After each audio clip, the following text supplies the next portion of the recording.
Buen día. Oficialmente inicia Despierta con CDN hoy, martes 21 de noviembre. Le faltan 9 días al mes de noviembre, al mes 11.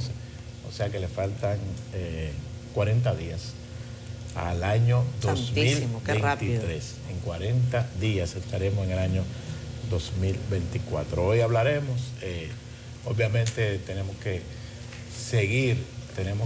dar seguimiento a todo el impacto de lo sucedido el pasado sábado, todas las consecuencias. Hay que hablar también de recuperación. Pero yo quería hacer un breve comentario antes, y es sobre algo que ocurrió bastante relevante para mí.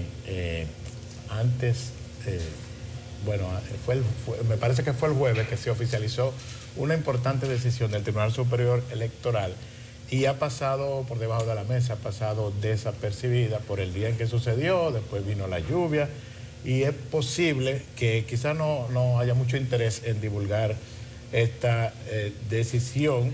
Es relevante porque es un precedente a propósito de la realización de encuestas en los partidos políticos, que ha sido un método cuestionado porque es un método que no es democrático realmente, no es muy transparente y hay mucho disgusto entre los aspirantes de diferentes partidos. La mayoría de los partidos utilizaron ese recurso de manera, digamos que en gran medida para seleccionar su boleta, sobre todo en los aspectos de diputados y regidores, en esa candidatura que son plurinominales. Muchos lo utilizaron también para senadores y alcaldes, pero ha habido mucho disgusto y ahora se ha producido la primera decisión del Tribunal Superior Electoral anulando una encuesta.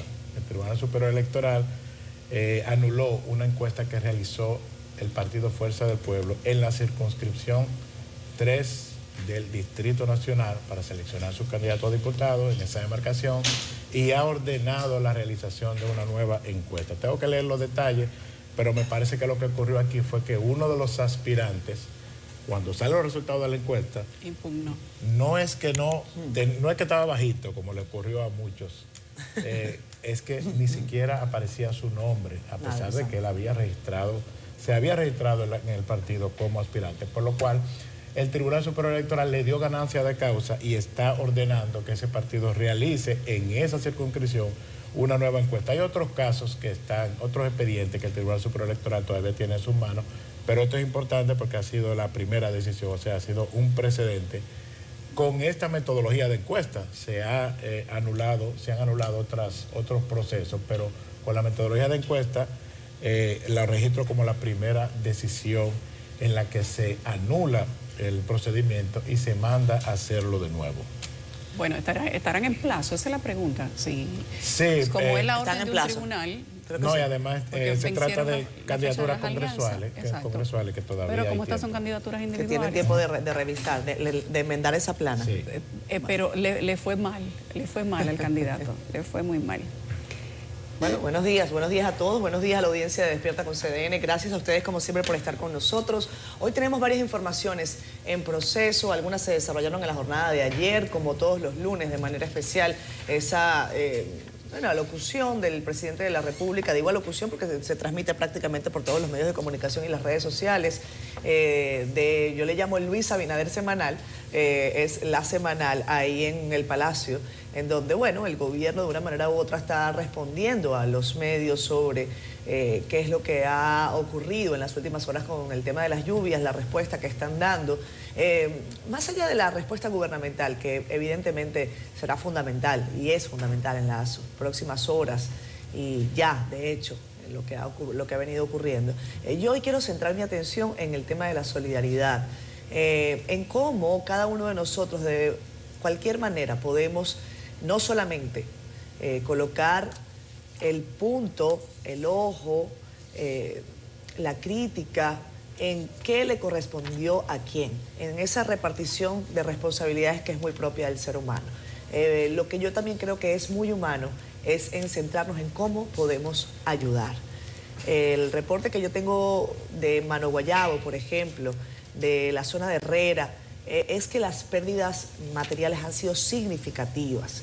Gente que lo perdió absolutamente todo ante una situación de lluvias que ellos necesariamente no estaban viendo venir. Casi siempre en momentos de alerta se le dice a la gente que vive cerca de arroyos, cañadas, trasládese, muévase, y eso es parte de lo que explicaba ayer el general Méndez. Y si se malentendió mi comentario sobre el asunto de las alertas, lo hago por un asunto personal con el general Méndez, no era una crítica especialísima hacia su gestión. A lo que yo me refiero es que muchas personas que no están ni siquiera cerca de arroyos y cañadas recibieron el embate de estas lluvias. ¿Cómo podían advertirlo? Difícilmente. A algunos el agua les llegó de manera intempestiva. Eso que ocurrió en Mano Guayabo, que se fue a una pared y el agua se llevó de encuentro todo lo que había allí y que lamentablemente tapeó literalmente a una vivienda. 3 personas murieron. Así que yo creo que hoy tenemos que fijarnos en cómo vamos a llevar solidaridad a la gente, solidaridad real, desprendernos de lo nuestro, desprendernos de verdad de lo nuestro para tratar de ayudar de una manera u otra a los que han resultado afectados. Yulisa, buen día. Buenos días a los dos. Antes de nosotros hablar de portadas y de país, hay que poner el ojo en el informe de 1999. Hoy es un día en el que el país debería estar hablando de responsabilidades. Hay un documento que emitieron un grupo de técnicos en el año 1999 sobre la calidad de la construcción que tenían los puentes elevados y pasos a desnivel. En aquel momento se sabía que lo que hoy acaba de pasar iba a pasar. Lo que no se sabía era cuándo. Se consultó una serie de técnicos y se le hizo caso al técnico que dio la opinión más laxa. No, eso no va a pasar, tiene que venir una cantidad de agua enorme, eso está bien pegado, aunque no tiene un solo anclaje. Y lo dice el informe del CODIA. Y se hizo caso a la peor opinión de asesoría que se dio en ese momento. Pero era necesario hacerle caso a esa peor opinión de asesoría de alguien que todavía hoy trabaja en el Ministerio de Obras Públicas de una manera sorprendente. Porque se le hizo caso justamente porque nadie quería pagar el costo político de darle la razón a un líder político que había dicho que los túneles y elevados estaban construidos con saliva. Sus palabras en aquel momento literalmente, no las mías. Y establecer algún tipo de investigación y corregir situaciones técnicas de construcción en aquel momento era darle la razón a ese líder político. Hoy hay 9 personas muertas por no darle la razón a alguien o simplemente por hacerle caso al técnico menos preparado. Cuando hablo de responsabilidades es porque en este país ser irresponsable pareciera que es una ley. No importa cuántas personas mueran, no importa de qué tamaño sean las pérdidas, no importa de qué tamaño sea el daño al país, a la sociedad, al medio ambiente, no importa. No hay nunca responsables ni responsabilidades para los que hacen las cosas por omisión o simplemente por desconocimiento. Pero hoy es un día en el que el país debería estar hablando de quiénes son los responsables de que el paso a desnivel haya colapsado. Las autoridades lo han cerrado, lo van a remozar, van a tomar las decisiones técnicas prudentes para ponerlo en condiciones para que la gente pueda transitar por ahí. Hoy está afectado el caos desde el sábado del tránsito. El tránsito para la gente es anormal. 9 familias que están llorando a sus muertos y aquí no se ha hablado de quién va a pagar por esos daños. Simplemente el bolsillo del Estado, que pareciera que es interminable e infinito, tiene que venir a ponerse las 2 manos dentro y sacar recursos para mitigar, cubrir el daño de quienes fueron irresponsables en su momento. Esas familias hay que indemnizarlas porque aquí hay que empezar a darle al Estado por donde le duele la responsabilidad civil. Y de eso vamos a hablar nosotros un poco más adelante con unos consultores legales. Pero también hay que empezar a establecerles responsabilidades directas y personales a quienes se encargan de que este tipo de desastres pasen. No puede ser que simplemente esto se repare con el dinero del pueblo y que no haya un responsable. No puede ser que las alcaldías que saben que tienen que limpiar, arreglar, sacar la basura, tener los temas de los invernales y las alcantarillas, hoy simplemente digan que van a repartir fundita y que lo lamentan mucho y que para ellos tampoco haya responsabilidades. Aquí hay una responsabilidad que es general y compartida. La ciudadanía tiene también una responsabilidad, no acatar las alertas, no escuchar las advertencias y construir o mudarse en lugares que son claramente peligrosos. Pero tenemos que hablar en algún punto de la responsabilidad de cada quien.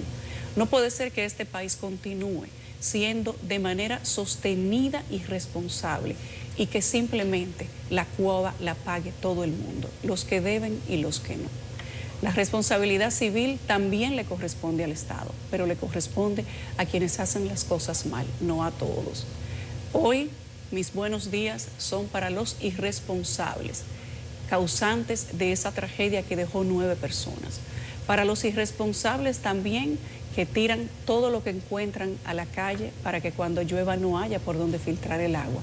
Y para quienes han tenido la responsabilidad de hablar de nuevas alcantarillas, de nuevos invernales a lo largo de estos 20, 30 años y que simplemente han mirado para la izquierda, porque eso no tiene ningún tipo de beneficio político, porque el dinero que se invierte debajo de la tierra no se ve y no da votos.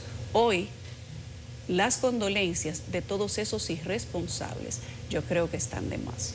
Pero tenemos que hacernos la pregunta, ¿qué vamos a hacer el próximo noviembre? ¿Dar fundita, regalar hoja de zinc, hacer discursos bonitos? ¿O vamos a trabajar para que cuando vuelva y pase esto en noviembre, la tragedia sea distinta? Yo creo que hay que hacerle la pregunta al gobierno, no porque le toque lo anterior, sino porque le toca lo de ahora y lo del futuro. A la ciudadanía, porque hay que saber de qué manera van a gestionar su responsabilidad para ver de qué manera nos atrapa noviembre nuevamente. Y a todos los que tenemos que ver, inclusive con la responsabilidad de informar, de qué manera vamos a gestionar nuestra responsabilidad. Aquí hay muchos responsables, pero también hay muchos que son víctimas.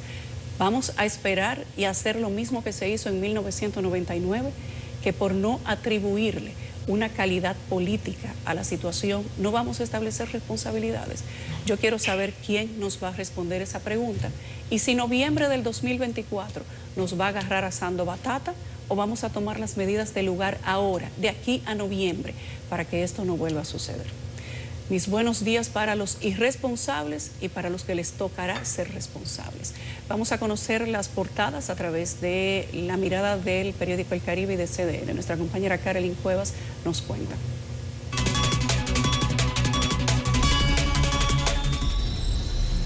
Así es, iniciamos este vistazo por el periódico El Caribe en la región norte, donde el desborde de ríos dejó decenas de desplazados, daños a la agricultura y a puentes y caminos vecinales.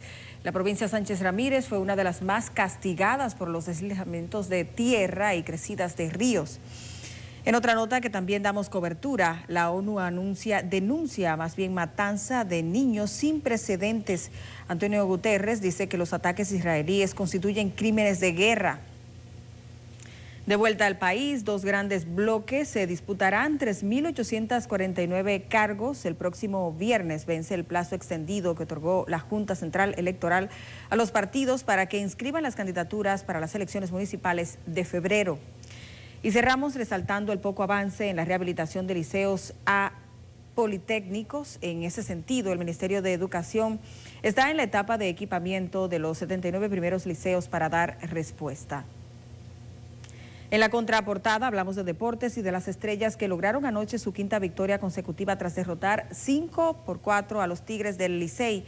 En otros encuentros, Toros y Leones también triunfaron. Ahora pasamos a nuestro portal digital cdn.com.do, donde usted podrá informarse de las noticias más importantes en el país y el mundo, como esta de la tragedia en el desnivel de la 27 de febrero, que aseguran no fue por falta de mantenimiento.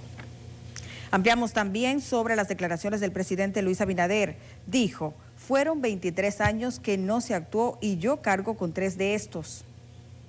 Cerramos con el Banco Popular, que donó 60 millones de pesos en solidaridad con los afectados del disturbio tropical. Les invitamos a ampliar estas informaciones en cdn.com.do y adquirir el periódico El Caribe.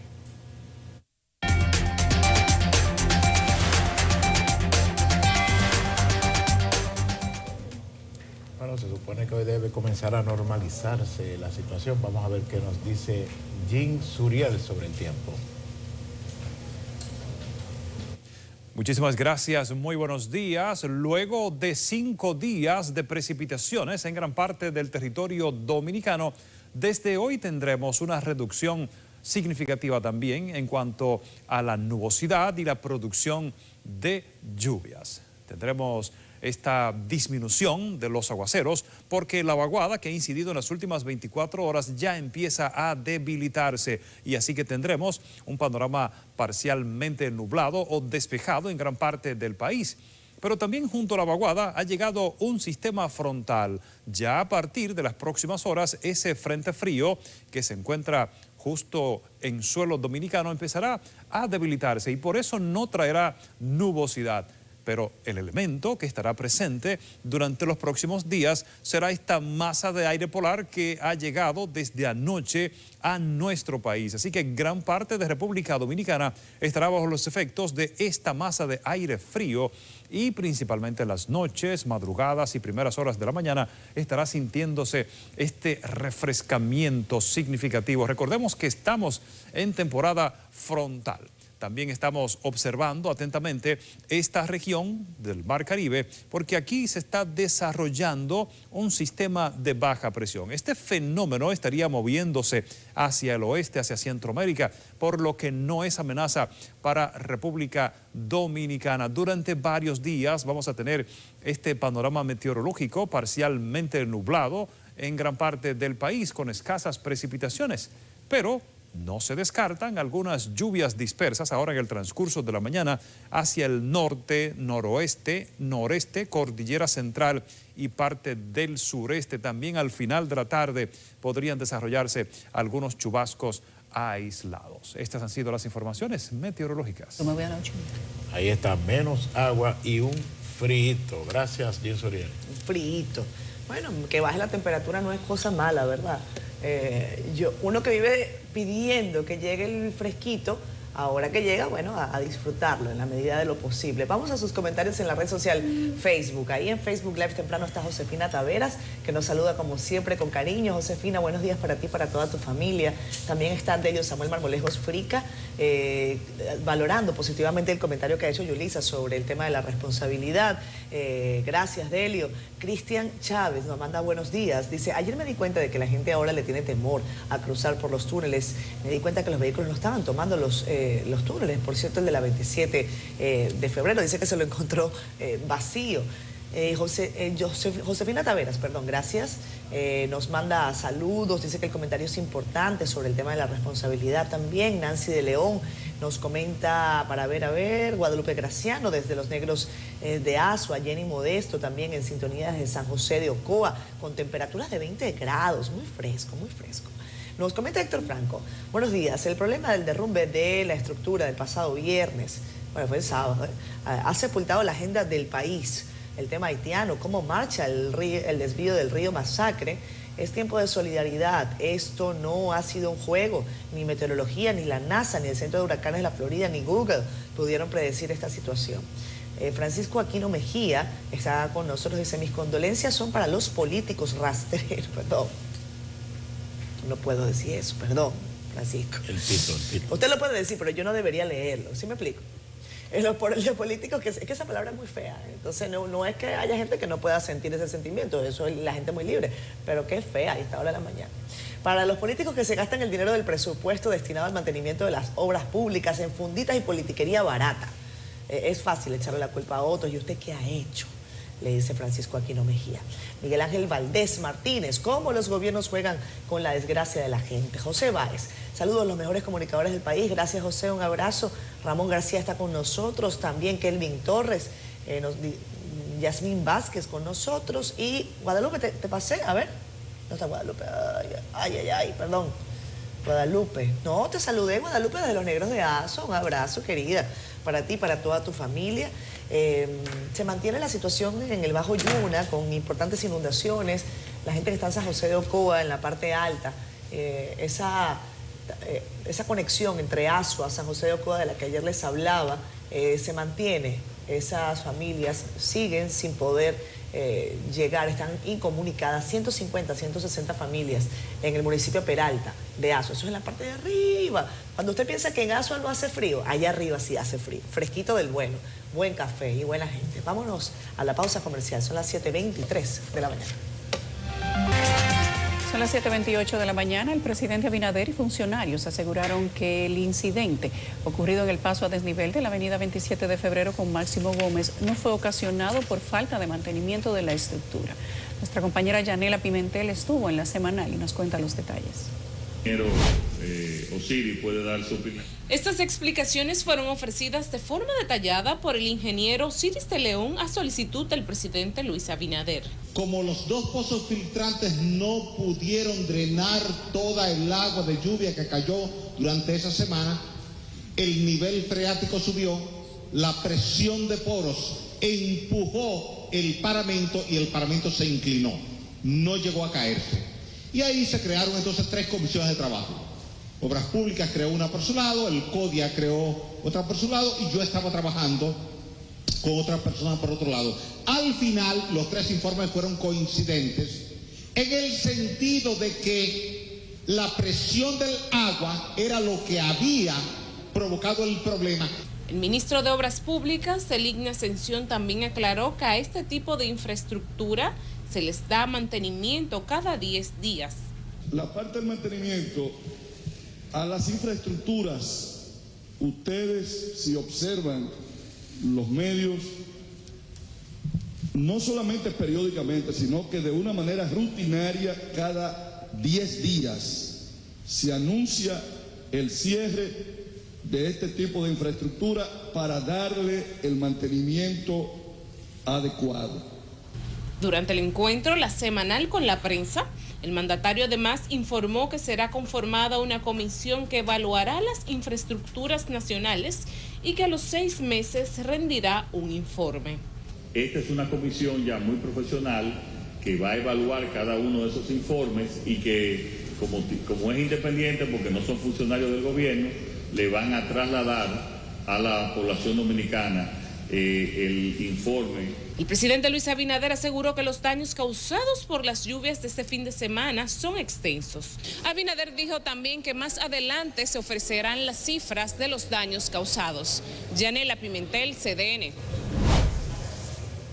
Bueno, ahí el presidente anunció la designación de esa comisión que va a encabezar Osiris, que encabeza Osiris de León para hacer una serie de inspecciones a las obras, a las infraestructuras. Él tocó el tema, no sé si fue que un periodista le preguntó, Catherine, el tema de que tú mencionabas ayer, del temor que puede tener la gente ahora. Correcto. De usar alguna infraestructura, y por eso hay una cita en la que el presidente se refiere a eso y lo relaciona con esta disposición. Dice, yo quiero que esta comisión le lleve tranquilidad y paz a la población dominicana. Ahí también uno de los periodistas mencionó que Obras Públicas ayer mismo había anunciado una serie de intervenciones, de supervisiones a algunas obras específicas, que si eso no chocaba o que si esto tumbaba aquello, y el presidente dijo, no, eso se va a hacer como quiera, y dice que mientras más esfuerzos en esa dirección se hagan, mejor. Incluso él decía que hay otro esfuerzo adicional, que es el levantamiento que hace de manera sistemática la ONESBIE, que es una institución que él ahí decía que en esta gestión se ha tratado de que se reactive, porque no estaba, según él dijo, según dijo el mandatario, no estaba cumpliendo con la función para la que ha sido creada. Incluso ONESBIE no tiene presupuesto. Sí, es que ONESBIE es una de esas oficinas que son fantásticas. Incluso la idea es fantástica. Sí. Ahí está el señor Leonardo Reyes, que es una estrella de ingeniero y que nosotros lo hemos consultado en distintas oportunidades, pero ¿cuál es el presupuesto real de ONESBIE?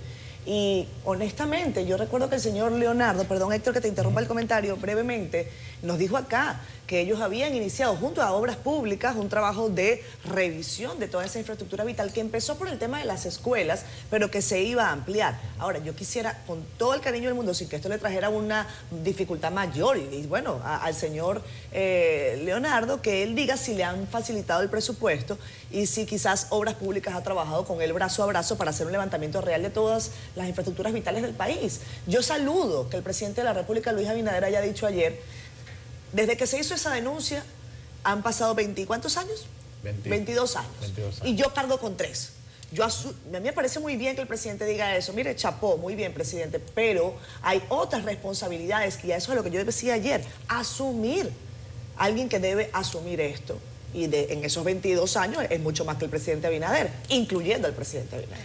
Héctor, justamente sobre eso, el señor Leonardo Reyes, sentado aquí en esta sala de CDN, dijo que se estaba haciendo un levantamiento porque tenían los temores de qué iba a pasar con los pasos a desnivel, con las escuelas, con los hospitales, si venía un terremoto. Si nosotros teníamos un terremoto de más de 5.8, de 6, de 6.2, etcétera, y que eso era muy posible que pasara. Claro, imagínense que esto fue con agua, eso del paso a desnivel, 9 personas. Imagínense que eso fue con 3 horas de agua. Ahora, vayámonos un poco más al futuro e imaginemos que aquí pasa un terremoto de 6 grados en la escala Richter. ¿Qué ustedes creen que va a pasar con toda la gente que esté en los túneles, elevados y puentes y pasos a desnivel? Hay que hacer esa evaluación. Me parece que el presidente de la República ha hecho lo correctísimo. Claro. Está muy bien que él establezca responsabilidad. Él dice, son 23 años y yo nada más tengo 3. Bueno, ¿y qué vamos a hacer con los otros 20? Justamente, en el 1999-2000 no se tomaron decisiones, ni en el 2004 tampoco, ni en el 2005 cuando se volvió a tocar el tema, porque había una coyuntura política y no se quería darle un matiz político a eso en aquel momento. Miren la consecuencia de no querer asumir el frente de algo que estaba mal porque había una coyuntura política. Hoy hay una coyuntura política también. Eso es lo que nosotros les preguntamos a las autoridades. Por tratarse de una coyuntura política no estableceremos responsabilidades.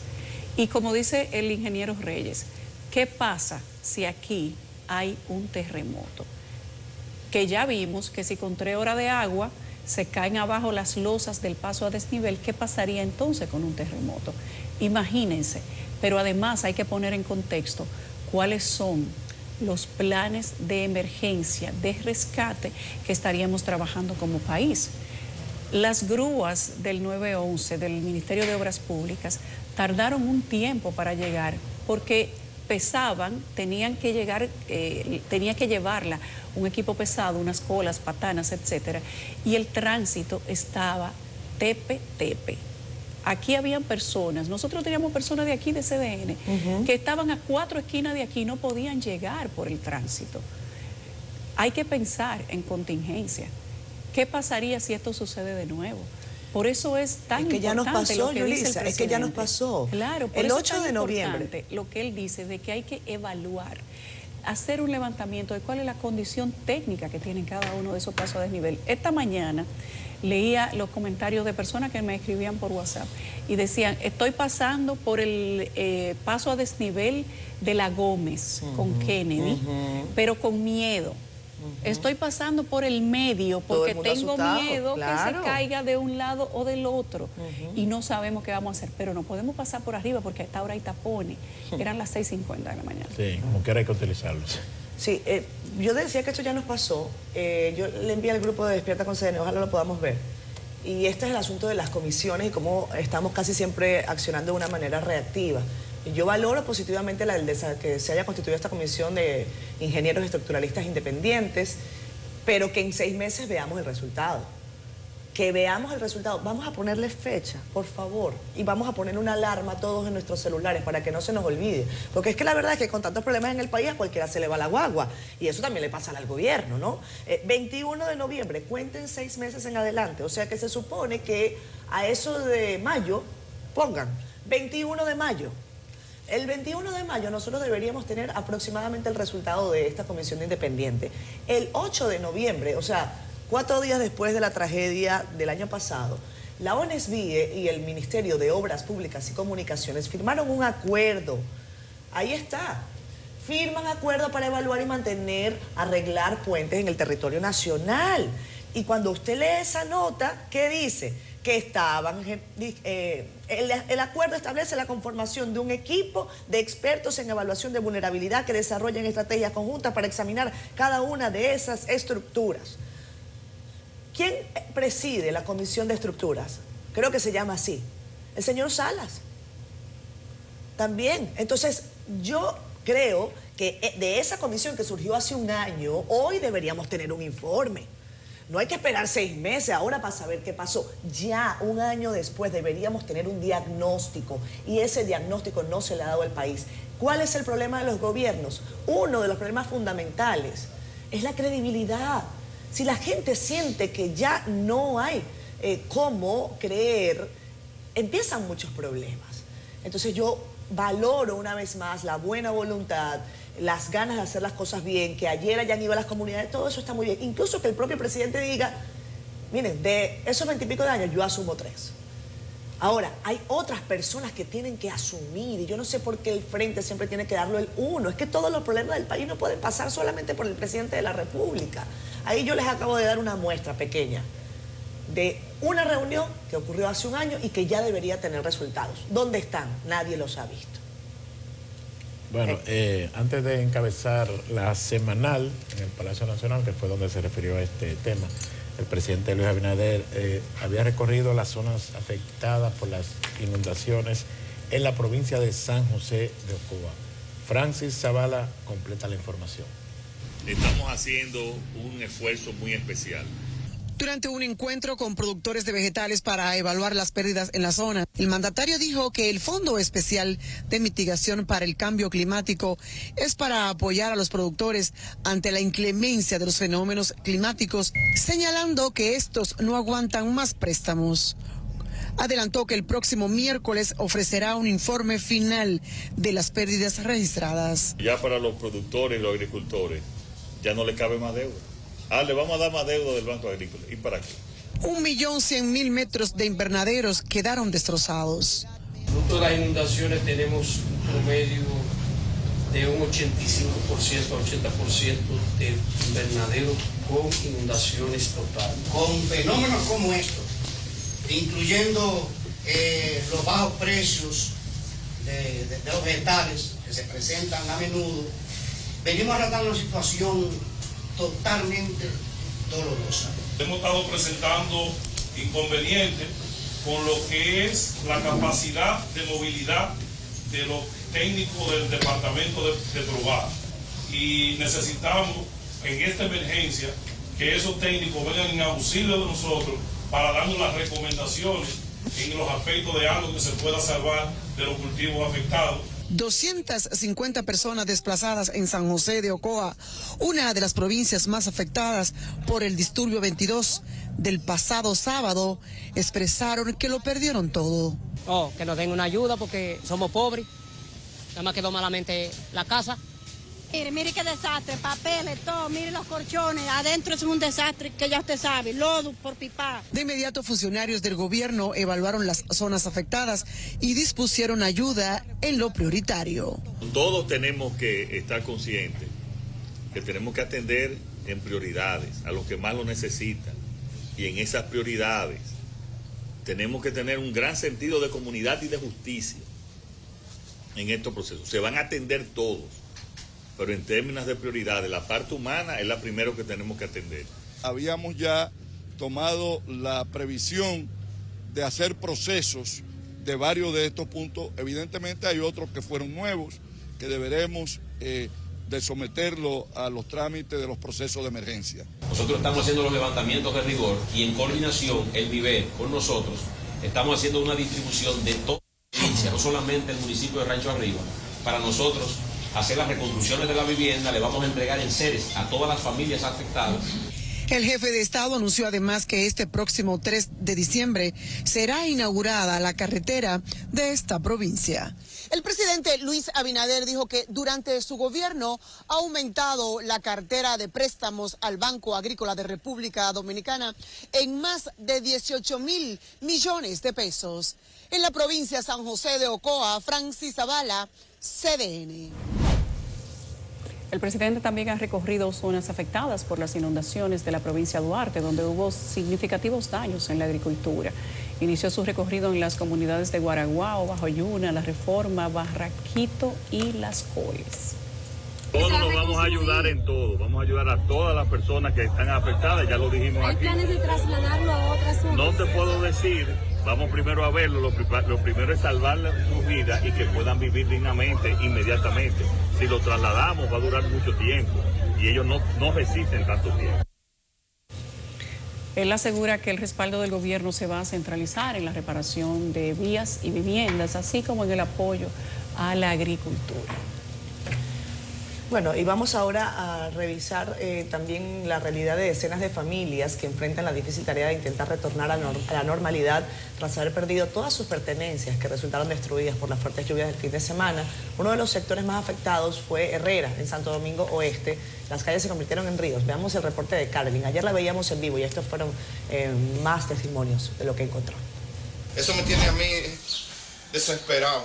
Sin nada. Así los dejó el inclemente tiempo. Muebles y colchones empapados de agua, electrodomésticos destruidos, todos sus ajuares cubiertos de lodo y vueltos escombros. En Herrera, el agua que corrió como río por la Isabel Aguiar se acumuló en varias viviendas casi hasta el techo. Un nivel al que nunca había llegado, según residentes. Ha pasado en la calle, pero nunca iba a llegar aquí, nunca iba a llegar eso aquí. Nunca, eso es increíble, eso nunca se iba visto. Félix agradece que salió con su familia a tiempo, pero no quedó un rincón que las aguas no inundaran. Perdimos todo, los colchones, las lavadoras, la nevera, todo eso se dañó. Muy difícil, realmente cuando yo vi el momento ya pico, que el agua entró, fue muy difícil y mi papá ya le daba el agua aquí casi tumbándolo. En medio del desastre, su esposa limpia unas flores, su forma de eludir la dura realidad. Pues la estoy lavando porque imagínate, si quedaron vivas, por lo menos aunque sea 2 o 3 cositas uno salva. Esa situación también la sufren sus vecinos. Y los viejos, los suegros míos, si no los sacamos por ahí atrás, se nos mueren. En la vía también quedaba la evidencia de lo ocurrido, con gran parte del asfalto desprendido, mientras comenzaba a normalizarse el tránsito en la concurrida barriada.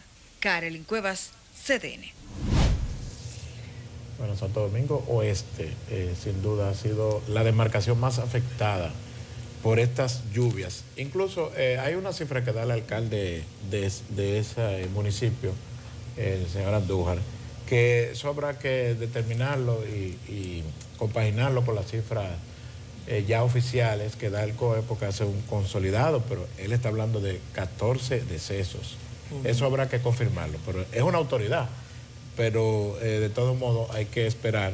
El último boletín del COE de anoche ubicaba en 24 las muertes en sentido general, o sea que aquí en Santo Domingo Oeste, sin duda, incluso sin que se confirme esa cifra, ha sido la zona más afectada. Él habla también de 3.500 viviendas afectadas. Estamos hablando de un municipio de la provincia de Santo Domingo. Bueno, vamos a ver también un reporte que nos ha llegado, no sé si ya producción lo tenga, pero vale la pena que veamos otros sectores del país que han sufrido de una manera u otra el efecto de las lluvias. Y la gente con preocupación, por supuesto, trata de denunciar a través de redes, utilizando medios de comunicación, pues situaciones que podrían generar algún tipo de riesgo. Ayer, por cierto, vi en parte la rueda de prensa, Yulisa, estábamos comentando lo de la Superintendencia de Seguros, sí, en donde decía que, bueno, el que no tenga su vehículo asegurado para inundaciones, lamentablemente no podrá reclamar. Hay muchas aseguradoras que incluso le dicen, bueno, si su vehículo estaba detenido, le buscan una vuelta. Yo creo que por eso insistía en que es el momento. Los negocios son negocios, en inglés, business is business, pero hay momentos en el que usted podría dejar de alguna manera de percibir todo el recurso por un lado para tratar de ayudar en una situación en que la gente realmente está buscando apoyo. Franklin Guerrero, nuestro querido amigo, periodista de esta casa, fotoreportero, estuvo por ahí por la zona de la autopista de las Américas y nos mandó el siguiente video. ¿Lo tenemos, compañeros? Vamos a poner a Franklin. Mira el charco de agua que se arma aquí entre la Venezuela y Sabana Larga. Ahí a la izquierda queda el túnel de las Américas. Fíjense el agua que hay posada aquí. Aquí va a pasar lo mismito que pasó allá en la 27 Gómez, señores. Miren la presión cuando esa agua sube más de ahí, que se infiltra entre la canaleta y los espacios que hay en esa jardinera y en el llamado bulevar que queda ahí a la izquierda. Eso hay que resolverlo, así no se puede. Tiene años, 20 años eso acumulando agua. Miren la jardinera llena de agua. Por ahí se percola agua. Miren cómo está esa grieta ahí en ese paso para los peatones en esa orilla. Aquí hay que ponerle atención a esa parte. Esa parte es de alto riesgo. Bueno, ahí está el reporte de nuestro compañero Franklin Guerrero. 20 años. ¿Cuántas personas no nos escriben precisamente ese dato? Tenemos 20 años esperando que nos resuelvan. La comunidad de Yamasá está a punto de quedar totalmente incomunicada.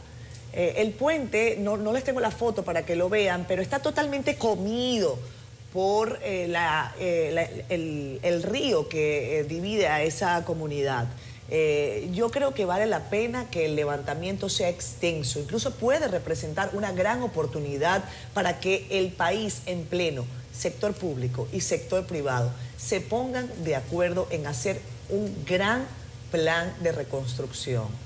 Evidentemente, República Dominicana ha crecido a pasos agigantados con relación a lo que aquí pasaba hace 20 años. Los problemas son más, la gente es más.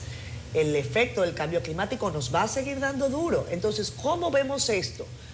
Como paños de agua tibia, ahora resolvemos aquí, ahora resolvemos acá, o lo vemos con una visión de futuro.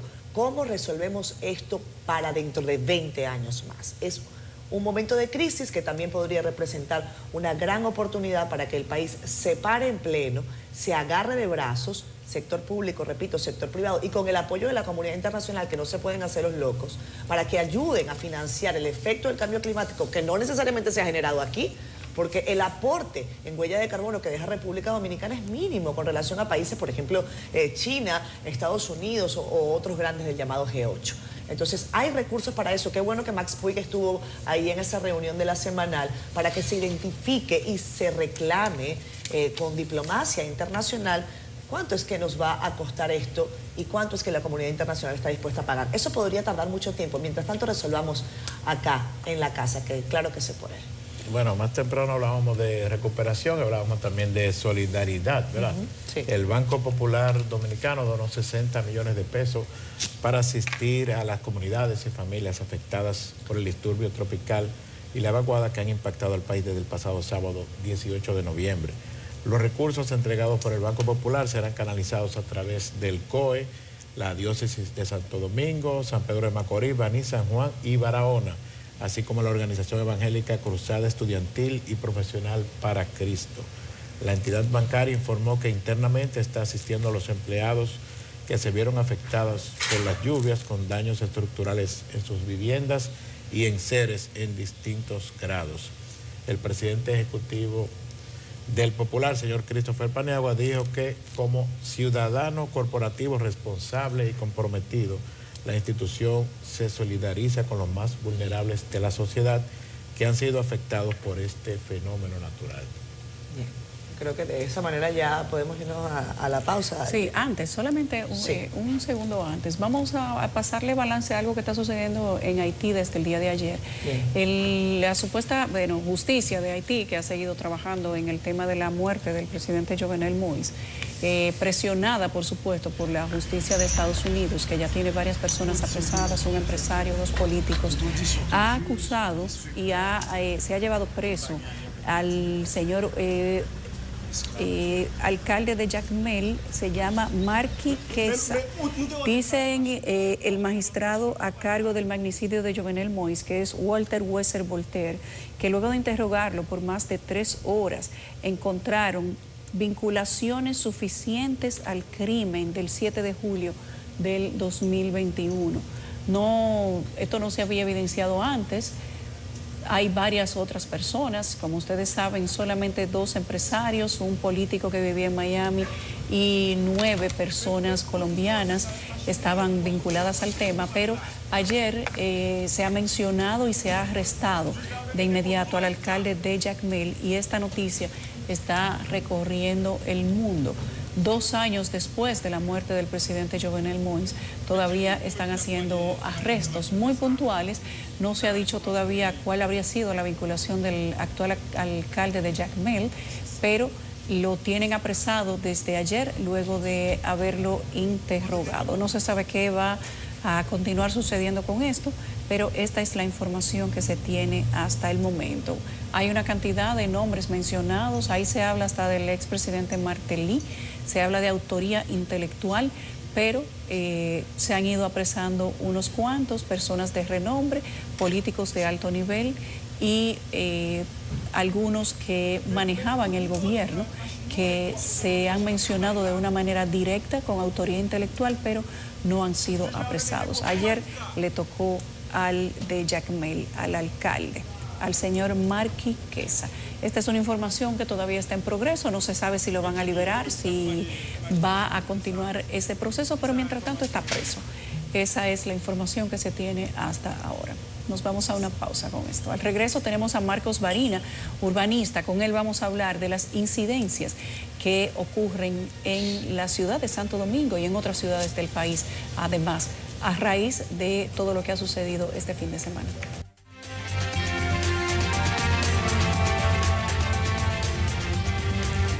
Hoy hablamos de urbanidad, de los mismos temas que hemos hablado durante mucho tiempo, cada vez que sucede una situación como esta.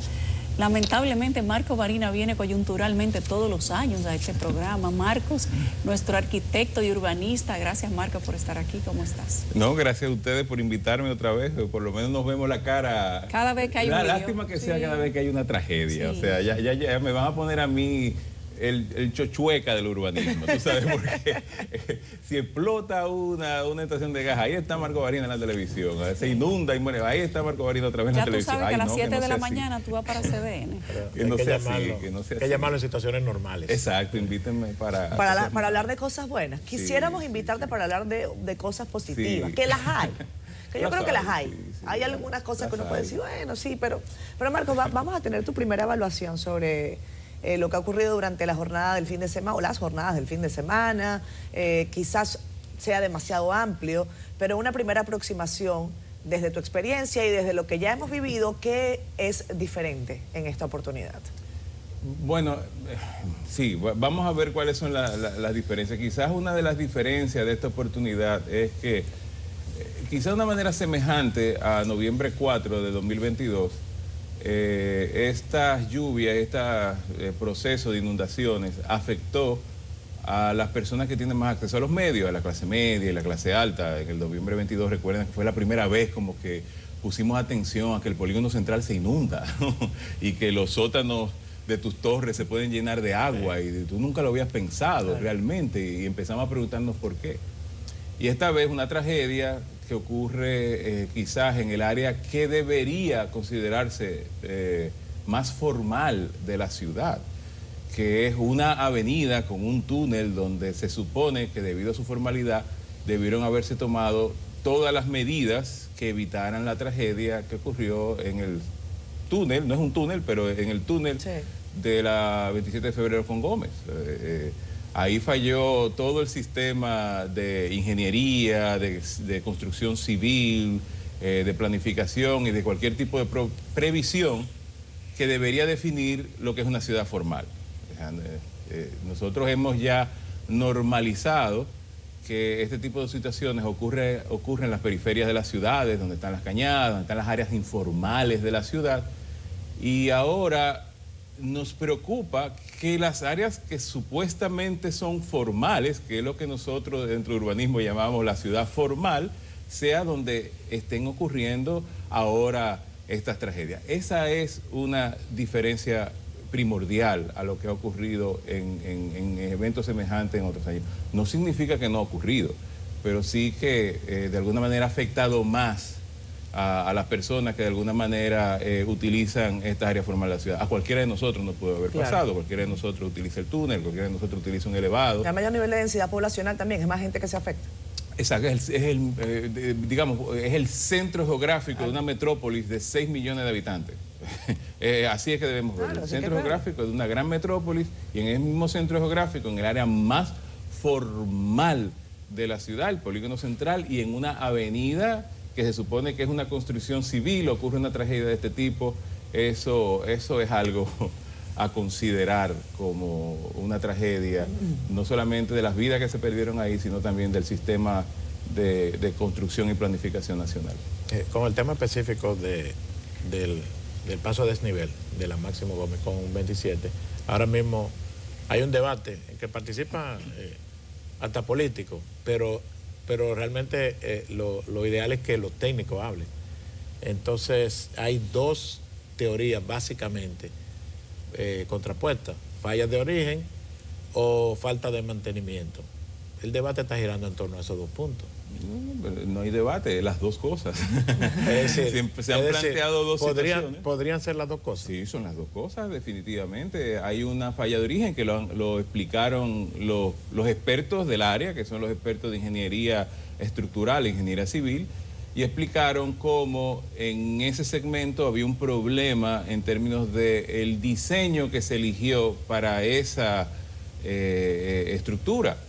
Y en ese momento, que fue en 1999, apenas habiéndose inaugurado esos túneles, se hicieron recomendaciones, algunas de las cuales se tomaron en cuenta y se generaron unos pernos, porque el segmento que iba a caer era el del lado opuesto. Pero como es posible que tú veas el lado opuesto, que hubo que tomar esas previsiones y no lo hayas hecho del lado derecho, ¿no? Es como obvio. Es como que salgas con un zapato sí y uno no. Y lógicamente, yo creo que el presidente lo dijo, y yo creo que el presidente se expresó muy bien en ese sentido. Hace 23 años de descuidos, de los cuales yo tengo 3. Él lo dijo, y yo creo que lo dijo de una manera muy responsable. Es así. Son 23 años de descuido, donde 3 le corresponde a esta administración, porque no es un tema político, no es un tema de una administración u otra, es un problema de, como dije al principio, del sistema de planificación local, que debe cambiar. Eso sí, debe cambiar. Las responsabilidades deben establecerse, pero para algo. Marcos, en aquel momento, en el 1999, no hubo consecuencias porque había una coyuntura política. Lo hemos dicho y lo hemos repetido varias veces. Lo han dicho inclusive las personas que trabajaron en ese informe. No si se intervenían los túneles, si se corregían estas fallas que estaban identificadas en ese informe del CODIA, era darle la razón a un grupo político que había tomado el informe y lo había denunciado. Ahora estamos en una coyuntura política también. ¿Qué técnicamente, qué se recomienda? Independientemente de la coyuntura en la que estemos, porque no hacer nada también es una responsabilidad. Sí, claro. Bueno, ahí viene el tema de lo técnico y lo político.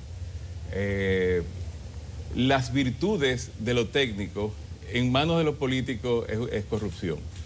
Y las virtudes de lo político en manos de lo técnico es hipocresía. O sea, un técnico que trata de justificar una solución por un tema político es un hipócrita. Y un político que trata de justificar sus acciones políticas a través de lo técnico, claro, es corrupción. Claro. Entonces, esos dos elementos es muy difícil de articularlo. Los técnicos son los técnicos y dicen lo que se debe decir, y todos los técnicos han estado diciendo lo que se debe decir, y se ha dicho en múltiples planes, informes, análisis, estudios. Todo esto que ha ocurrido ha sido previsto por los técnicos. Los que no han accionado son los políticos, porque al fin y al cabo es un proceso de toma de decisiones. Aquí hay un plan, no uno, varios planes directores de drenaje pluvial para el Gran Santo Domingo, desde Trujillo, desde Trujillo, después desde Balaguer y desde todo, ha habido técnicos que han dicho cuáles son las soluciones que necesita la ciudad a futuro, porque las soluciones no son puntuales. O sea, no va a venir ahora una comisión y va a decir, vamos a resolver el problema de aquí a 6 meses cuando son las elecciones, o a 3 años. Estas son soluciones de 10, 20 y 30 años, porque las soluciones de las ciudades son a 10, 20 y 30 años. Si ustedes toman el plan director de drenaje pluvial del Gran Santo Domingo que se hizo a mediados de los 90, les va a decir exactamente lo que ocurrió ahora. Y les va a decir las opciones, porque ningún técnico es tan ingenuo como para entender que su solución es la idónea. O sea, puede ser increíblemente costosa, como puede ser riesgosa. Entonces el técnico te va a dar opciones. Y todos esos planes, tanto esos planes de la década de los 90, como los planes que ha hecho la CAS de hace 20 años y de hace 15 años, algunos de los que yo mismo participé, te van a dar las opciones, te va a decir, mire, esta es la opción más cara y más efectiva, esta es la opción que nosotros no apoyamos, pero es la más económica y la más realista, y esta es la intermedia, y te van a dar las 3 opciones y te van a dar un presupuesto para cada cual. Lo que pasa es que casi siempre se toma la más barata, la más rápida, la que supuestamente es más realista, y es más realista precisamente a las ambiciones de algunos grupos, y no se toman las óptimas y las que los técnicos establecen. Marco, a mí me gustaría preguntarte, porque hemos visto que en la jornada previa el presidente de la República ha nombrado una comisión independiente que dice deberá rendir informe en 6 meses, pero en el comentario inicial del programa yo decía que en noviembre del año pasado, ONESVIE, con Ministerio de Obras Públicas, instituyó precisamente una comisión de expertos para hacer un análisis sobre el caso de los puentes. Sí. Entiendo yo que si hablan de puentes, hablarán también o posiblemente de pasos a desnivel o túneles. ¿Por qué hablar específicamente de una comisión para puentes? O si tú crees que esa es la vía real. La efectividad de estos organismos a la hora no solamente de prever, sino de actuar. ¿Por dónde tú crees que deberíamos estar transitando en los próximos meses? Los pasos quizás a corto plazo, además del diagnóstico, por supuesto, y ¿cuáles crees tú que deben ser las medidas urgentes, si se puede considerar urgentes, para evitar que en el corto plazo pues tengamos que volver a vivir esto? Bueno, obviamente cuando hay vidas en riesgo, no se puede establecer opciones a largo plazo. Sí. Si hay personas en riesgo y nos dimos cuenta que una estructura civil formal colapsó por las lluvias, es urgente que se tomen acciones sobre esa y cualquier otra infraestructura a nivel nacional. De manera que el que se formara esa comisión, que fíjense, es una comisión dirigida específicamente, hasta donde yo entiendo, sí, porque para mí es bastante nueva, sí, la información también, es una comisión de infraestructuras vinculadas al tema de cambio climático. Yo creo que se vincularon 2 cosas aquí importantes. Se está hablando de las infraestructuras, que es un tema de corto plazo, de personas en riesgo, estamos todos en riesgo, y se está hablando de cambio climático, es un tema a largo plazo. O sea, yo asumo que se van a hacer análisis de la infraestructura para una solución inmediata que evite, nos haga sentir más seguros, vamos a decir, no que evite nada, nos haga sentir más seguros, y se debe también implementar ahí las opciones que van a conducir a que esto no ocurra de nuevo en el futuro. Bueno, por tanto, son 2 aspectos muy importantes de tomar en cuenta. ¿Cuáles entiendo yo desde que es mi visión parcial? Yo soy planificador urbano, yo no soy ingeniero estructuralista, ni soy político, ni soy del área social. Yo soy planificador urbano. Como planificador urbano, yo entiendo que se trabaja a 3 escalas. Primero, hay una escala global. Esto que está ocurriendo en el mundo entero. Somos un país tropical. No es solamente que los males se están elevando con el cambio climático, sino también que la pluviometría está cambiando para un lado o para otro. O va a llover mucho más y con mucho más intensidad o menos. A nosotros nos ha tocado que llueva más y en enormes cantidades. Y esas soluciones a veces no dependen de los gobiernos locales, no dependen ni siquiera de los gobiernos nacionales. El sargazo, por ejemplo, y las implicaciones que parece que viene el sargazo y las soluciones que no son locales, son a nivel regional, y cuando hablo de regional, no de las regiones nacionales, sino interislas y demás. Eso es por un lado, ver el impacto que esto está teniendo a nivel regional y de hecho hay organismos internacionales que invierten en eso. El BID viene aquí a invertir en temas de riesgo y cambio climático, a prestarnos para que nosotros de alguna manera reaccionemos a eso. Las Naciones Unidas y organismos que trabajan sobre esto. Unión Europea, cooperación. Por otro lado, está la parte nacional. Este no es un problema del Distrito Nacional, porque es otra cosa, estamos hablando del Distrito Nacional, pero quien se afectó fue una ciudad de 6 millones de habitantes, que son 12 municipios articulados, y que no hay una entidad administrativa que ponga de acuerdo a 12 municipios que forman lo que es la ciudad de Santo Domingo, lo que implica que debería de haber un nivel administrativo diferente. Entonces, hay un tema también nacional. No es solamente el Distrito Nacional, eso está ocurriendo en Santiago, y está ocurriendo en Ocoa, y está ocurriendo en Samaná, y está ocurriendo en un pueblito rural, en algún distrito municipal también. Es un problema a nivel nacional, que solamente se resuelve a través de el ordenamiento territorial. Aquí vinimos a hablar de la ley de ordenamiento territorial hace poco. Y el otro es el nivel más local, que es el de las alcaldías, que son las que de manera directa accionan sobre el día a día. Todo esto que yo te dije previamente, la gente no lo ve, ni lo tiene que entender tampoco, ¿no? Ahora, que el contén de la esquina de tu casa, el invernal de la esquina de tu casa funcione o no funcione, ya sea porque el Estado no lo está atendiendo, o porque tú estás tirando basura a la calle, o porque tu sector y las personas que están, o la institución pública que está supuesto a regir esto no lo está haciendo, implica que nosotros como ciudadanos también tenemos que tener algún tipo de efectividad sobre este tipo de fenómenos. O sea, resolviendo desde nuestras casas y la manera en que nosotros manejamos la basura y dónde la disponemos y cómo la disponemos. Y también que nosotros somos los que debemos exigir. No debemos dejarlo a los niveles superiores. Nosotros desde los ámbitos de las juntas de vecinos, de nuestros residenciales, debemos exigir a los organismos que nos representan para que este tipo de cosas se resuelvan. O sea, son 3 escalas diferentes y 3 niveles de acciones diferentes que implican muchas instituciones. Suena muy complejo, pero nadie dijo que era fácil. Claro. Difícil es, pero eso es lo que salva vidas. Desde la funda de basura que tú depositas en el frente de tu casa, hasta las grandes inversiones que hacen los organismos internacionales para que este país en algún momento, los políticos, se les dé la gana de entender que los técnicos decimos algo y vean todos esos informes que se han venido haciendo, porque hay planes, hay estudios, no hay que hacer más planes, no hay que hacer más estudios, hay que tomar todos esos estudios y ver qué es lo que nosotros no hemos hecho. De eso que dijeron los técnicos, vamos a ver y vamos a decir, mira, esto no lo hicimos y esto no lo hicimos tampoco. Vamos a mirar para atrás y vamos a ver. Y a partir de ahí vamos a organizarnos en términos de esas 3 escalas que estoy planteando. Sobre el caso del drenaje pluvial, siempre se dice que se necesita, pero que ningún gobierno central o local, me imagino que sería el gobierno central, porque no el ayuntamiento, ningún ayuntamiento de ningún modo va a tener esos recursos.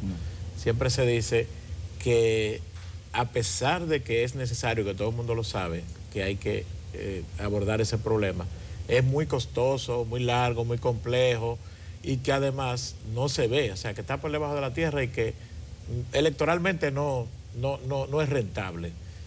¿Qué tan complejo y largo sería ese proceso? Como tú dices, hay varias opciones, pero en el promedio, ¿qué tiempo se tomaría y cuál sería el costo? Es largo. Es largo, es complejo y es costoso. Es que yo no creo que nadie, cuando vienen y lo juramentan y levantan la mano, va a decir, es corto y barato.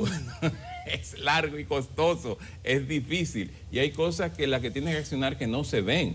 Y claro, no se ven entre comillas, porque aquí hay candidatos que han perdido precisamente por este tipo de cosas, porque la gente lo ve. Hay un momento en que se inunda toda la ciudad y eso le afecta a un candidato en específico en cualquier demarcación quizá territorial. El cambio climático viene a arreglar la política. Bueno, sí, porque no lo ha arreglado hace 20 años que lo estamos sufriendo, no lo ha arreglado. Visibiliza el problema. Exactamente, sí. va a ser muy evidente cosas que están ahí, pero que cuando no llueve no se ven. Sí, pero te voy a decir, el plan director de drenaje pluvial de Santo Domingo que se hizo en los 90 costaba 3.000 millones de pesos. Vete a ver qué cuesta ahora 3.000 millones de pesos. Claro, nada, cualquier cosa. Cualquier cosa. Y hay que ver lo que cuesta ahora. En aquel momento, ¡ay, cuánto dinero! Era un montón de dinero, era una solución. De hecho, tú lo lees, ese plan, uno de los tantos, estoy mencionando uno por decir uno. Tú lo ves y te va a decir las 3 opciones de la más costosa a la más barata. Y la más costosa, barata, es ahora lo que se gastaría cualquier partido, lo que le entrega a la Junta Central Electoral a aquel partido para que se promocione. Era la solución hace 20 años de los problemas que estamos enfrentando ahora. Y los costos que estamos asumiendo ahora son mayores que los costos que pudo haber representado haber hecho esa solución. Entonces es lo mismo ahora. Ahora, mira, es costoso. Claro que es costoso. Que dura mucho. Claro que dura mucho. Las ciudades funcionan en 10, 20 y 30 años. Los problemas de tránsito que tú estás viendo ahora en Santo Domingo, búscalo, que ocurrieron se plantearon en las políticas públicas de hace 25 años, o 20, no sé. Busca lo que es ahí. Los problemas de esta ciudad de drenaje son de las malas decisiones que se tomaron hace 20, 25, 30 años, en las cuales lo veíamos como, eso es costoso, eso es grande, ahora no podemos hacer esa inversión, ahora la ciudad es chiquita, en aquel momento era 1.400.000 personas, previéndose que subiera a 2 millones, ahora la ciudad es pequeña, no podemos hacer esta inversión y ahora somos una metrópolis de casi 6 millones de habitantes, cuando metes a San Cristóbal, Jaime y a todo el mundo, y ahora somos una grande, y ahora sí se justificaría aquello, pero en aquel momento no se hizo. Entonces, son decisiones que hay que tomar ahora para que dentro de 20 años nosotros veamos los resultados. ¿Cuánto tiempo se tomaría esta decisión? Imaginémonos que la decisión está, que el dinero está, porque está para otras cosas, que son menos importantes que esas. Y en momentos como este, donde hay 30 personas muertas, yo creo que eso es valor suficiente para determinar cualquier suma de dinero. Se coge prestado para cosas menos importantes, se puede tomar para eso. Imaginémonos que el dinero y la decisión está. ¿Qué tanta operación y qué tanto tiempo se llevaría a arreglar el sistema de alcantarillado de Santo Domingo y hacer que desemboque, por ejemplo, en el mar?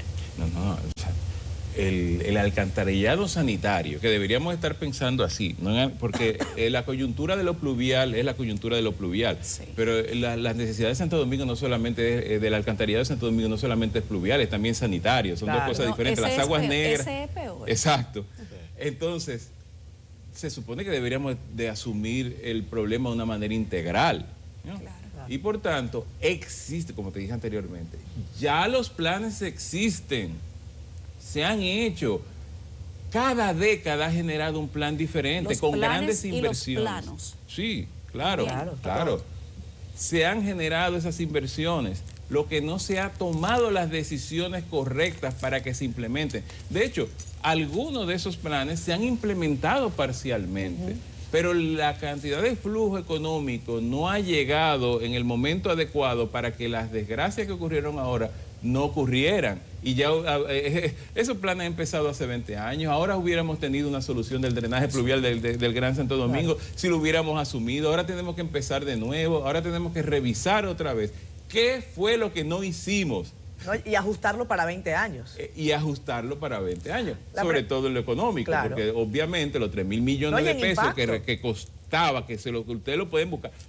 Tú no tienes ni siquiera que tener 25 años hablando de esto, tener una experiencia de 25 años en urbanismo, como yo tengo. Busque en internet y escriba Plan Alcantarillado del Gran Santo Domingo y usted va a encontrar las soluciones que se han dicho, las empresas que las han hecho, las entidades gubernamentales e internacionales, los organismos internacionales que pusieron los fondos que nosotros con nuestros impuestos estamos pagando, porque cuando el BID viene y presta unos cuartos para que se haga un plan de alcantarillado sanitario, para que se haga un plan de planes de riesgo climático, somos nosotros que lo estamos pagando y son los políticos que deciden no hacerlo y son los políticos que deciden desviar los fondos a otras cosas. Entonces, por tanto, en tu pregunta, sí, toma tiempo. Nos va a tomar 20 años resolver el problema, pero vamos a ir resolviendo cosas. Peor es llegar a los 20 años como llegamos ahora. ¡Ay, se me olvidó! ay, no lo hice, y ya pasaron los 20 años, y ahora tenemos que empezar de nuevo. No podemos ver la longitud de los tiempos como un problema. Son los tiempos, es lo que dicen los técnicos, es lo que hay que hacerse. Marcos, tú eres planificador urbano. Sí. Y esta realidad de cómo a veces no se toman decisiones políticas porque se valoran otros elementos de lo económico, políticas coyunturales, o sea, cómo las coyunturas políticas evitan de una manera que se agilice el proceso de desarrollo, no solamente urbano, sino del desarrollo de los países en líneas generales. ¿Cuál crees tú que puede ser una alternativa? Porque la situación está planteada. Los políticos siempre tienen desafíos electorales, desafíos de que hay gente que necesita más, de esa toma de decisión. Según tu experiencia en planificación urbana, ¿cuál sería una alternativa para decirle a estos políticos que es quizás un camino seguro? No, el camino seguro te lo está diciendo las consecuencias de lo que no hiciste cuando te lo recomendaron. Sí. O sea, se pierden vidas. La falta de planificación no te ahorra nada. La falta de planificación te cuesta en vidas. Es que todos los años muere gente por alguna otra razón. Cada 2 años explota una planta de procesadora de combustible de algún tipo y muere gente. Todos los años hay inundaciones y muere gente. Todos los años se derrumba una estructura por alguna razón, por algún proceso de que no hay una oficina de planeamiento urbano, de que no hay fiscalización. En algún sector del país muere gente. No creo que exista justificación mayor para un político decir yo estoy atendiendo el que las personas que votan por mí no mueran. O otro, ¿cómo es posible que ahora nosotros nos sentimos que si pasado mañana viene otro temporal, yo no puedo salir de mi casa porque yo puedo morir en el camino a mi trabajo, al aeropuerto o a tal sitio porque una estructura puede colapsar? O en tu propia casa. O en tu propia casa. No explotó una bombona de gas en tu casa, en tu residencial, ¿no? Y además los daños que tienes, se te daña el carro. Cuando se inunda el parqueo o la calle donde tú vives, tú pierdes, tú tienes pérdidas materiales también. Eso es así. Y se construyen torres de edificios con una falla de planificación urbana, con permisos emitidos de manera incorrecta, en un lugar donde no se debía construir una torre, y la gente tiene pérdida por eso. Eso es así, eso es así. Encima de todo lo que invierte para adquirirlo. Ojo, pero eso es en lo chiquito y en lo grande. Yulisa, en lo chiquito y en lo grande. Marco acaba de decir lo del gas, y yo creo que lo he contado públicamente. Me parece, es un tema paralelo, pero tiene que ver con un tema de la seguridad y el riesgo. En mi casa yo un día sentí olor a gas y yo decía, ¿y esto qué es? Y cuando moví la estufa y vi la instalación, o sea, yo no instalo la cocina, la estufa, eso lo instaló un técnico. La instalación era literalmente una burla. Entonces yo digo, ¿quién es responsable de esto? ¿A quién llamo? ¿A la empresa que decidió el instalador? ¿A quién se le transfiere esa responsabilidad? Por eso digo, en lo chiquito y en lo grande, ¿no? Entonces, de alguna manera, ustedes nunca me van a ver a mí echándole la culpa a la ciudadanía de nada, porque yo creo que la ciudadanía tiene el derecho de quejarse y de decir, yo no me quejo de la ciudadanía, yo me quejo del Estado que no genera las opciones para que la ciudadanía haga algo. Usted no le puede decir a alguien, sea limpio, si usted no le pone el contenedor, si usted no le pone la basura. Después que usted puso el contenedor y el zafacón de basura, usted puede decirle, sea limpio, pero antes no. Bien, entonces, rara vez ustedes me van a ver echándole la culpa a la ciudadanía algo. Ahora, en este caso, también nosotros tenemos una culpa. Porque nosotros lo sabemos, somos nosotros que nos sentimos vulnerables. Afectados. Somos nosotros que perdemos dinero, somos nosotros que no sabemos, oye, qué pena que yo tenga que invertir el 30% de mi salario en transportarme porque el Estado no me ofrece transporte público. Y nosotros nos adaptamos a eso, nos hemos acostumbrado a eso, a que nosotros nos hemos acostumbrado a coger lo que nos den, tú sabes. Y en eso yo me echo la culpa, porque nosotros no salimos a combatir eso, nosotros no salimos a votar porque, mira, este candidato ofreció esto, este candidato tiene un plan, este partido, los partidos. ¿Ustedes han visto algún partido con alguna ideología, con algún planteamiento social, con algún planteamiento económico fuerte? No, vengan unos cuantos candidatos que tienen una posición. Los partidos lo que andan es repartiendo puestos y desorganizando el esquema territorial del país, impulsando que se creen nuevos distritos municipales, para que tengan más candidatos. Eso es lo único que le interesa. Tú no ves a los partidos tomando posiciones respecto a este tipo de cosas que están ocurriendo, concretas, y llevando a sus candidatos o a sus funcionarios que están en puestos a que respondan eso. No lo estamos viendo. Y nosotros somos los que salimos a votar por esos partidos y somos nosotros que salimos a votar por esos candidatos. Entonces nosotros tenemos una culpa de esto también. Totalmente. Porque nosotros no estamos valorando el que aquello que no se ve sea importante y nosotros forcemos a que ellos lo ofrezcan. No lo estamos haciendo. Entonces, en ese caso, tengo que tirarnos las culpas a la ciudadanía de que nosotros no estamos eligiendo correctamente. Y no, con esto no estoy diciendo nada sobre el partido existente o el otro, lo que sea. Estoy diciendo en términos de cómo nosotros votamos por la gente que están directamente conexos a nosotros, el alcalde, el regidor, el diputado, lo que se supone que te representan. Tú no sabes ni quiénes son. ¿Tú sabes quién es el regidor donde tú vives? Ni idea. Tú nunca has hablado con él, ni el diputado. No sabes quiénes son. Es gente que está ahí respondiendo a una estructura económica imposible, que lo saben, hasta todos los países del mundo saben que la estructura de aquí, política de aquí, es la más costosa que se conoce. Y eso es lo que están respondiendo estos partidos. Y las campañas. Y otra vez, ahí me estoy echando la culpa a todos nosotros en el sentido de que no estamos participando y no estamos votando de una manera consciente, no lo hacemos. Y yo creo que es la única posibilidad, impulsar al Estado, al gobierno y también a los candidatos a que hagan las ofertas que a nosotros nos va a hacer sentir más seguros en nuestras propias casas y nosotros exigir eso. Muy bien. Hablando, no sé si tenemos tiempo para recuperar un poco del tema de la ley de ordenamiento territorial, que tú le has dado mucho seguimiento, y es un tema de aplicación. Ya la regulación está, pero es un proceso. ¿Cómo va eso y cómo se ha avanzado? Bueno, va muy bien. No es que le doy seguimiento, es que participé directamente en el análisis, estudio de esa ley. O sea, tuve la comisión bilateral que presidía Farideh Raful para que se promulgara la ley. Y la ley tiene montones de enemigos. Tiene enemigos por todas partes. Gente que ustedes van a ver, que van a salir declaración anticonstitucional de la ley, gente opuesta a la ley, lo cual es correcto. Yo creo que parte de lo que significa la democracia es que la gente se manifieste, aunque esté equivocada. Y hay muchos que están equivocados y se van a manifestar, y qué bueno que se manifieste, porque eso es la democracia, eso es tú manifestar lo que tú consideres, y sobre todo que se haga respecto a lo técnico, ¿no? Porque en la ley hay estamentos técnicos muy fuertes que cambian totalmente las reglas de juego de cómo se hacen ciudades en este país, y todavía la ciudadanía no entiende las implicaciones de esa ley. No la entiende todavía.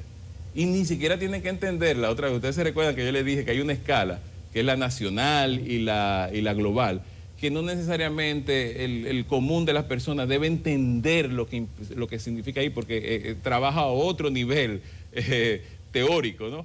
La gente entiende el planeamiento urbano, el día a día, las aceras, las plazas, los servicios que tú tienes cerca de tu casa, pero entender las implicaciones del ordenamiento territorial no es para todos los ciudadanos, es una discusión técnica a otro nivel, ¿no? Claro. Y todavía, no solamente la ciudadanía, las instituciones no entienden las implicaciones de la ley de ordenamiento territorial, no las entienden todavía, no se la están tomando en serio. Qué cosa, Marco. Y deben de tomárselo en serio, porque es muy bueno.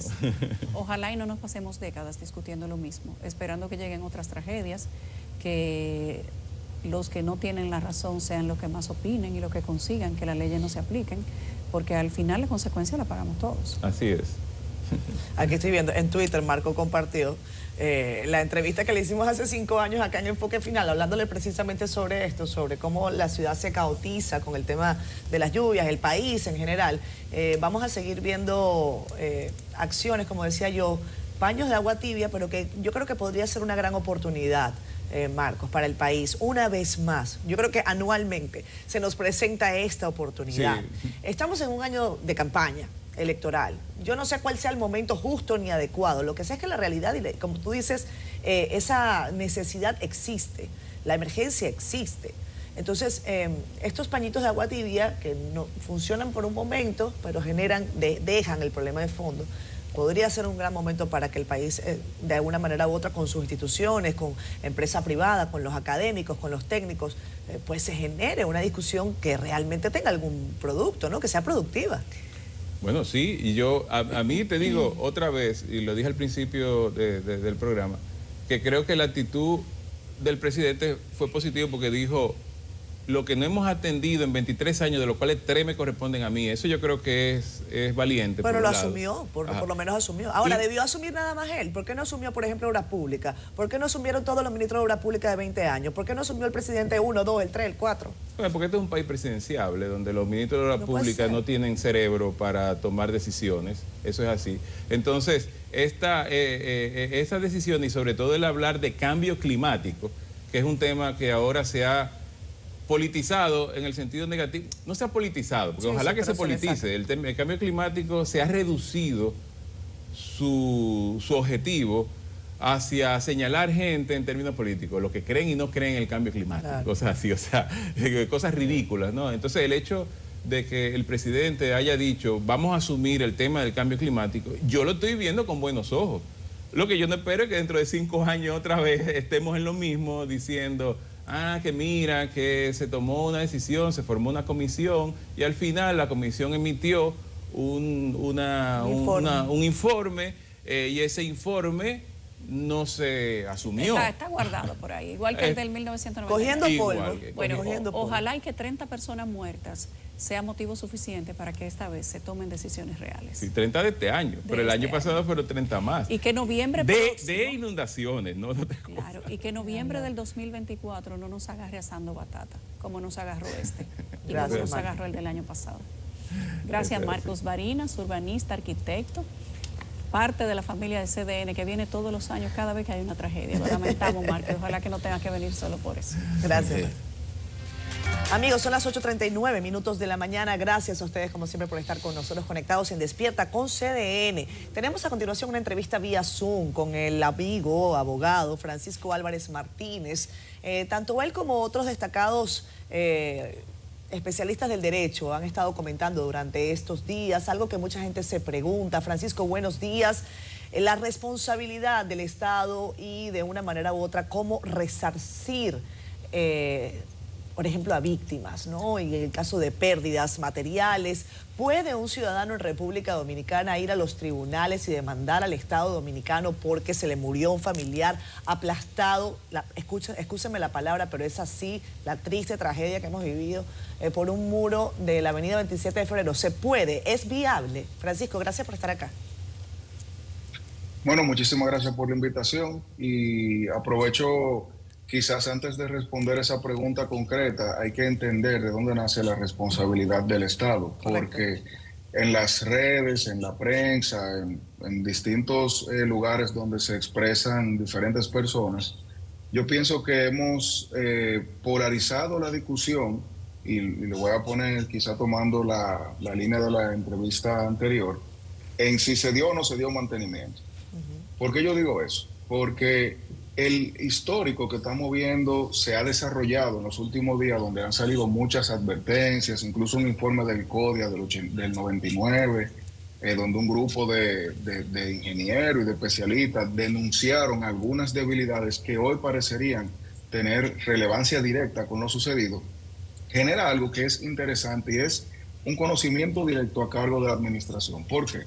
Porque el Estado dominicano, el funcionario que asume una función pública, automáticamente la ocupa, automáticamente es nombrado, genera un arrastre de todas las responsabilidades que incluso el interior incumbente había, entre comillas, dejado sobre la mesa. Eso es importante porque si hace 5 años, hace 10 años, hace 15 años, al Estado dominicano se le dice, mira, es posible que ese muro que está ahí, si se llena de agua, la calle adyacente pueda ceder, automáticamente ya, sin importar quién fue que lo construyó, quién fue que lo diseñó, quién fue qué empresa le daba mantenimiento, ya él tiene los elementos para saber que algo hay allí que hay que corregir. Y eso es importante porque cuando se habla de desastres naturales, que es efectivamente lo que pudiera ser una tormenta, una vaguada o cualquier, vamos a decir que injerencia natural de ese tipo, siempre se trata como eximente la fuerza mayor. La fuerza mayor es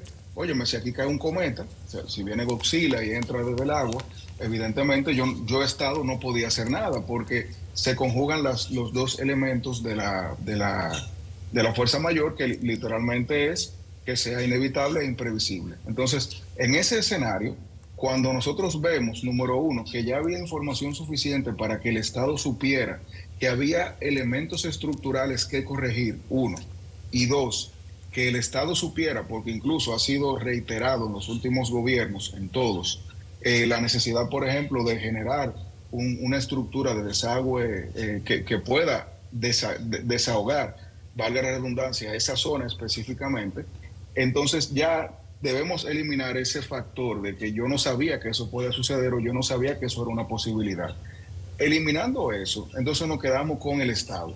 ¿Es el Estado responsable de todo lo que nos ocurra a los ciudadanos o a personas que vienen de fuera y que estamos, vamos a decir, de paso en nuestro país? Sí, siempre que algo suceda y genere un daño y ese daño esté vinculado a una acción o omisión del Estado Dominicano a través de sus funcionarios y que tú puedas relacionar esa acción o omisión, lo que ocurrió, con un perjuicio vinculado a una persona, el Estado va a ser responsable.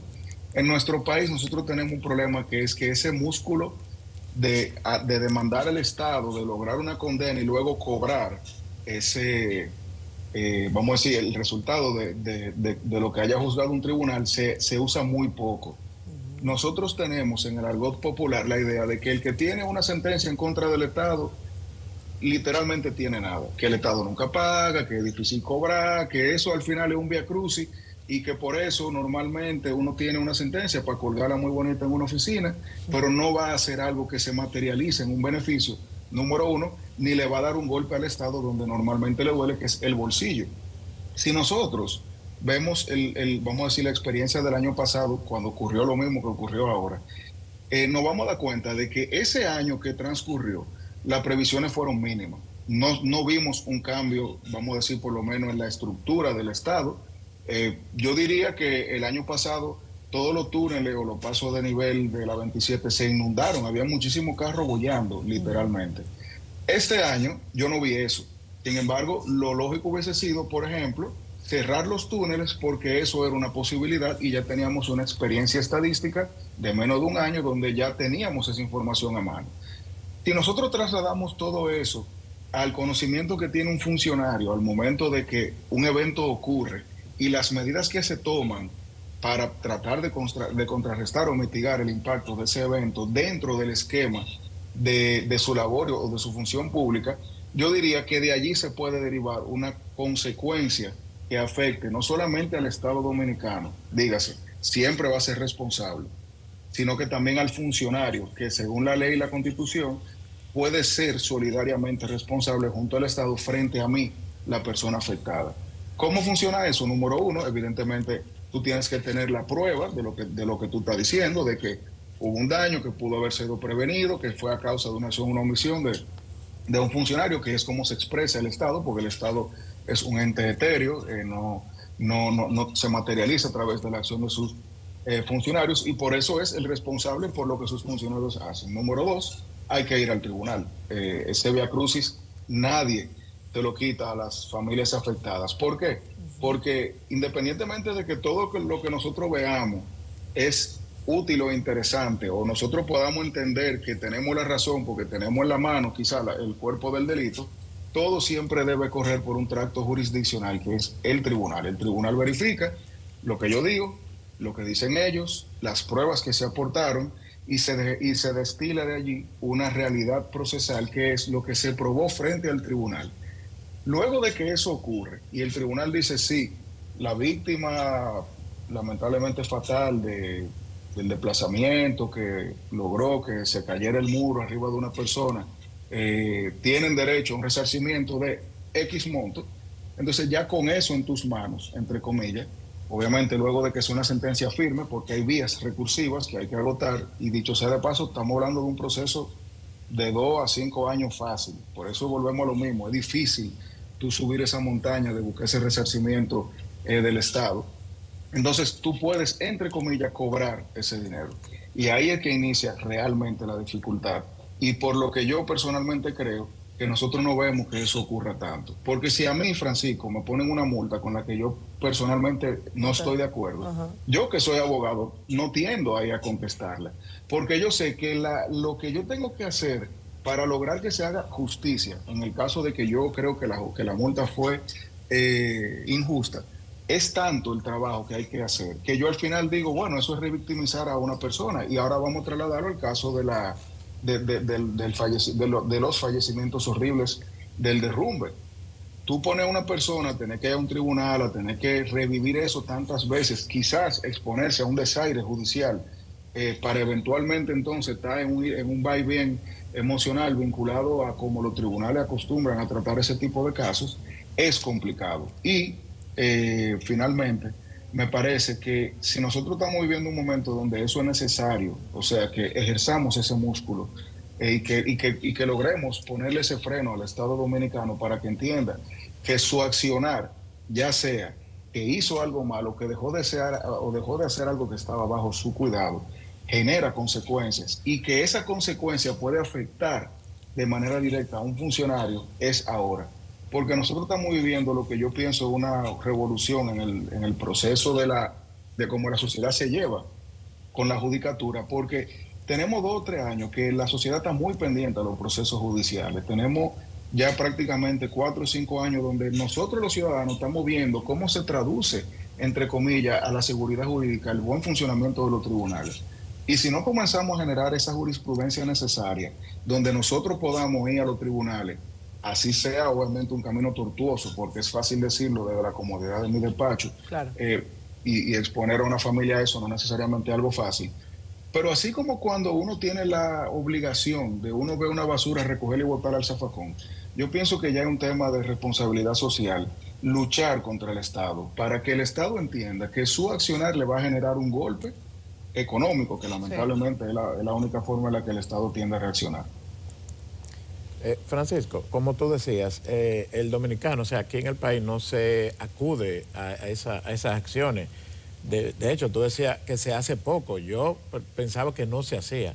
Yo pensaba que no existían casos de ciudadanos demandando al Estado. Pero ese mismo ciudadano dominicano que no demanda al Estado es el mismo que se va a otro país, Estados Unidos, por ejemplo, que es el país donde más dominicanos hay fuera, y acude, conoce el procedimiento y acude y obtiene ganancia de causa, porque yo creo que todos conocemos dominicanos que han demandado al Estado y han tenido, o sea, tiene que ver también con falta quizás de empoderamiento ciudadano, falta de conocimiento o que el ordenamiento jurídico de aquí no propicia estas acciones. Sí, la verdad es que el ecosistema jurídico dominicano es muy complicado. Nosotros los abogados que estamos todos los días bregando en los tribunales, constantemente vivimos sujetos a estar tomando ansiolíticos casi, porque es que la verdad es que es todo muy difícil. Lo primero es que las audiencias se aplazan por sospecha 60 veces. Entonces, a veces uno tiene, le voy a poner un ejemplo ilustrativo, tú tienes a veces una medida cautelar que tú estás tratando de evitar que el Estado haga algo que te va a hacer un daño inmediato, y tú duras 3 meses luchando eso. Ya cuando tú tienes una sentencia, el daño está hecho. Entonces, es difícil porque aquí nosotros tenemos una deficiencia procesal histórica. Desde cuando yo estaba en la universidad, yo oía a mis profesores quejarse de eso, o sea, no es algo de ahora, que ha ido mejorando muchísimo, pero no obstante ha ido mejorando mucho, digamos que queda mucho por caminar. Entonces, aquí en Estados Unidos, entre comillas, obviamente esto es hasta de forma jocosa, lo mejor que le puede pasar a una gente es que el Estado le haga un dañito, entre comillas, porque ya eso le va a asegurar prácticamente un bienestar económico para siempre. Ese dañito te traduce a una demanda que en 2 o 3 meses el Estado probablemente le va a decir, mira, aquí están todos tus millones. Aquí, después que tú logres ganar en los tribunales, volvemos 2 a 5 años, tú tienes una sentencia, y esa sentencia puede ser tan simbólica como los astros. Y con esa sentencia simbólica, tú tienes que entonces comenzar, entre comillas, a cobrar. ¿Y qué pasa cuando uno cobra al Estado? Número 1, siempre aparecen intermediarios. Número 2, para que te paguen, tú tienes que aprovechar empujes que se vayan a tener momentáneos. Y tercero, a veces incluso la voluntad del incumbente, porque no son ni una, ni 2, ni 3 veces de los últimos 10 años que cuando a ti te van a pagar, tú tienes que tener la suerte de que te quieran pagar, porque se entiende que para tú cobrarle al Estado rápido, porque si no te comienzan a inscribir en presupuestos que tú puedes durar 10 años esperando o más que te paguen lo que te deben. Tú tienes que contar con la benevolencia del funcionario de la institución de ese momento. Entonces, por eso es que nosotros aquí no lo acostumbramos a hacer. El dominicano cuando viaja sabe que el régimen de consecuencias, por ejemplo en los Estados Unidos, que es quizás donde nosotros más vamos, es automático casi. Eso es casi aritmética procesal. Si pasa A, es como un silogismo. Si pasa A, entonces B sucede. Y eso es algo que entre comillas da gusto, porque son sociedades donde tú sabes lo que tú haces y lo que tú puedes hacer, y si tú lo hiciste mal o bien, también tú sabías la consecuencia. Francisco. Aquí eso no es así. Nos encanta tenerte en el programa. Creo que es un tema del que deberíamos seguir hablando, porque tal y como tú bien refieres, la sociedad se ha empoderado de temas judiciales, de terceros, y que no son de terceros, porque por ejemplo cuando son casos de corrupción se corresponden con el bolsillo de uno. Entonces estamos en un momento en el que vale la pena que le hagamos seguimiento a cómo la gente puede exigir que esta responsabilidad del Estado se cumpla y que esa responsabilidad o consecuencia no se traduzca nada más en lo electoral, que debería traducirse también, que esa consecuencia que debería traducirse en lo electoral también se traduzca en una respuesta administrativa y hasta judicial desde el punto de vista penal. Gracias, Francisco, por acompañarnos en esta mañana. Te volveremos a consultar sobre este tema tan interesante. Feliz resto del día. Vámonos a la pausa.